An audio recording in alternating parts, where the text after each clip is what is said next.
Notre personnalité intronisée ce soir a une carrière de 14 saisons dans la Ligue nationale entre 1993 et 2008. Originaire de Sherbrooke, il a joué pour Toronto, Chicago, Montréal, Los Angeles, Nashville et Phoenix. Avec le Canadien, il a porté le numéro 94. Spécialiste des mises au jeu, il a récolté 516 points dans la Ligue nationale, dont 247 buts. Le Panthéon des sports de Sherbrooke est fier de compter parmi ses nouvelles intronisations ce joueur de hockey qui a mérité les trophées individuels de champion compteur, joueur le plus utile, le plus gentilhomme et du joueur le plus offensif alors qu'il était dans les rangs juniors. Plusieurs personnalités et événements du monde du hockey ont été honorés au cours des 10 dernières années. Les Castors seniors 64-65, Jerry Plamondon, Georges Pauvé, les Castors juniors de Sherbrooke, Mathieu Dandonneau, Stéphane Lebeau, Claude Ruel, Charles Tifo, Georges Guilbeault, Sarah Vaillancourt, les Canadiens de Sherbrooke, 84-85, Marcel Vaillancourt et le tournoi international Bantam de Sherbrooke. Mesdames et messieurs, Yannick Perrault.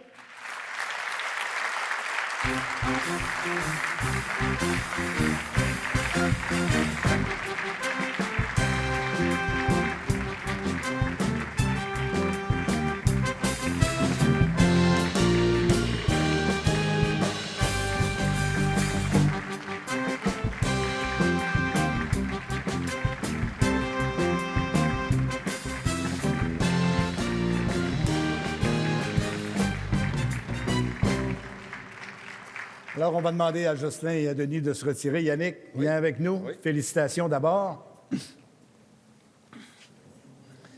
Tiens, ça, c'est pour toi. Ça, c'est le gars le plus jasant que je connais de toute la ville de Sherbrooke. Fait que j'ai préparé à peu près 40 questions. Non.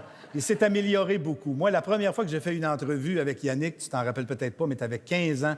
Tu jouais pour les Cantonniers de Magog, puis avec Sévigny. Comment il s'appelait, Sévigny? Pierre Sévigny, qui venait de Cap-de-la-Madeleine. Tu étais venu à Télé7 où je travaillais, puis on avait fait une petite entrevue dans le corridor. On avait un mur d'aréna dans ce temps-là. Nous, c'était des blocs de ciment, fait qu'on se mettait là, puis on avait l'impression d'être dans un aréna en quelque part. Puis c'est la première entrevue que j'ai faite avec toi à ce moment-là. Ça t'a fait quoi quand M. Perrault, ton homonyme, t'a appelé pour te dire que tu étais intronisé au Panthéon des sports? Bien, quand c'est arrivé, j'étais justement en train de visiter un de mes enfants, Jacob, qui jouait en Californie. Puis là, je regarde mon téléphone, puis je vois Perrault AULT. Fait que là, j'ai dit, voyons, mon téléphone, il y a de quoi qui marche pas. Je sais qu'il y a mon téléphone. J'ai dit une erreur sur mon téléphone. Puis finalement, j'ai répondu. Puis c'était avec beaucoup de plaisir. C'est sûr que moi, j'ai grandi à Sherbrooke. Ça me rappelle mes souvenirs au Parc Saint-Alphonse, jouer à patinoire dehors. Puis la ville de Sherbrooke m'a vraiment donné toutes les ressources, les infrastructures que j'avais besoin pour poursuivre mon rêve. Puis j'ai grandi ici, j'ai joué au hockey, j'ai joué au baseball dans la petite ligue au Champ de Mars. J'ai joué... Je t'arrête tout de suite. Oui. Ce gars-là, il a joué au baseball une année à Sherbrooke. Qu'est-ce qui est arrivé? Je jouais pour le Chermont, puis on s'était rendu à Williamsport au championnat des petites ligues du baseball, du monde du baseball. Championnat mondial de baseball. Il a joué un an au baseball. Il a dit, j'ai atteint le sommet. Ouais. Regarde, j'ai plus besoin de faire autre chose après ça. Oui. J'ai pris ma retraite à 12 ans, mais j'étais à mon sommet. Bon, ta carrière t'a emmené à Trois-Rivières. Tu as joué là 4 ans à Trois-Rivières, puis après ça... tout d'abord, je suis parti pour aller jouer pour les Cantonniers à Magog, où j'ai rencontré justement ma conjointe et mon épouse, puis la belle famille. Puis donc, ils ont fait partie de mon parcours également. J'ai tout le temps eu le support du monde de la région. Ça l'avait aidé beaucoup. Puis je suis parti à Trois-Rivières. Ensuite, je m'étais fait repêcher par les Maple Leafs à Toronto. Où tu as vécu un purgatoire, là. À Toronto. Qui était coach à Toronto? C'était Pat Burns. Ouais. Il t'aimait pas beaucoup, hein? Pat Burns, écoute, Toronto a une très bonne équipe dans ce temps-là, mais quand Pat Burns se choquait, il y avait une grosse voix. Fait que c'est sûr qu'on l'écoutait, c'est sûr et certain. Puis après ça, j'ai été échangé à Los Angeles. J'ai joué à Los Angeles pendant 5 années, où je me suis un petit peu plus établi. Puis j'ai eu la chance de jouer avec des joueurs de mes idoles de jeunesse, avec Wayne Gretzky, Harry Curry, Grant Fuhr, tous ces joueurs-là. Puis après ça, je suis revenu à Toronto. Puis après ça, Montréal, Nashville, puis Phoenix. Revenu à Toronto, puis j'ai fini à Chicago, que je travaille présentement justement comme entraîneur au développement des joueurs là, pour les Blackhawks. Bon, tu me parles de Chicago, ça m'amène sur un autre sujet. L'entraîneur des gardiens de but à Chicago, c'est un Sherbrookeois. Oui. Moi, quand je suis arrivé, c'était Stéphane Waite qui était là. Mais après ça, Jimmy a pris la relève. Jimmy Waite a pris la relève à Stéphane à Chicago. Quand on s'est parlé cette semaine, je t'ai parlé de Stéphane. Tu m'as dit, ouais, on s'est croisés à Chicago. Là, l'année que je suis arrivé là, c'est sa dernière année, lui, on s'est croisés 1 an. Mais là, j'ai fait des recherches après ça. Puis là, je vais inviter quelqu'un à venir sur la scène qui va dire que vous vous êtes croisés un peu plus souvent que ça. Oui. J'invite, s'il vous plaît, Stéphane Waite.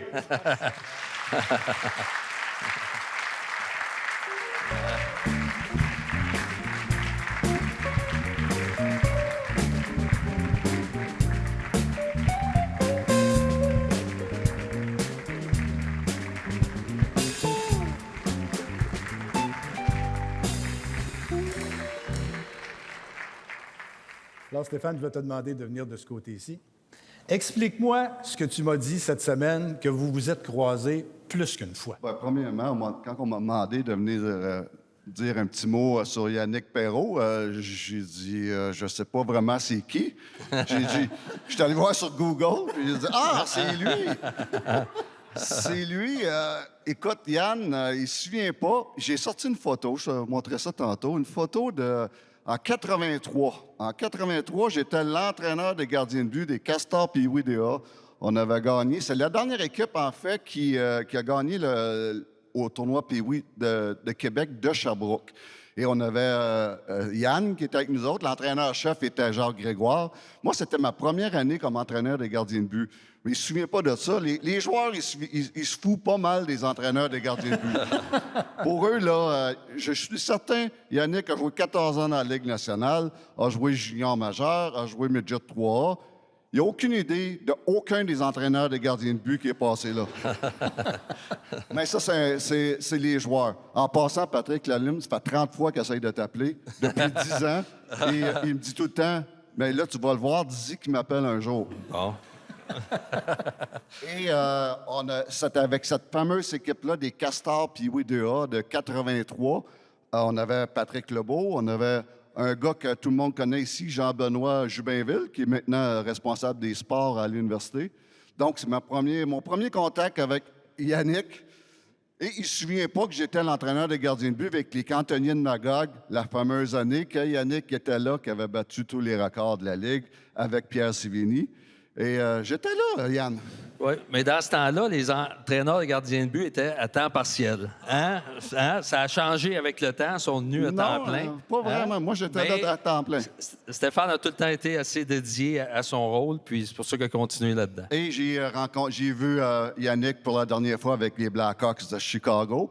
Et Yannick a été un joueur important pour nous, dans le sens qu'il était en fin de carrière. C'était sa dernière année dans la Ligue nationale, mais on avait 2 jeunes qui arrivaient leur première saison dans la Ligue nationale, un dénommé Patrick Kane et Jonathan Taves qui arrivaient. Et de là, l'importance d'avoir des bons vétérans comme Yann, qui avait joué la saison avec nous, des Martin Lapointe, des Robert Lang, des Patrick Lalime, etc. Et en quelque part, quand on a gagné la Coupe Stanley, ces vétérans-là ont eu un impact sur nos jeunes. Et puis, en 2013... Je pense qu'au milieu de la saison, tu étais venu nous rejoindre avec nous, les Blackhawks. Je disais souvent, je pense pas, je veux pas prendre le mérite, mais je disais souvent à Stan Bowman et Joel Canville, qui était notre coach, un gars comme Yannick Perreault pourrait aider nos centres. On avait beaucoup de difficultés sur les mises au jeu.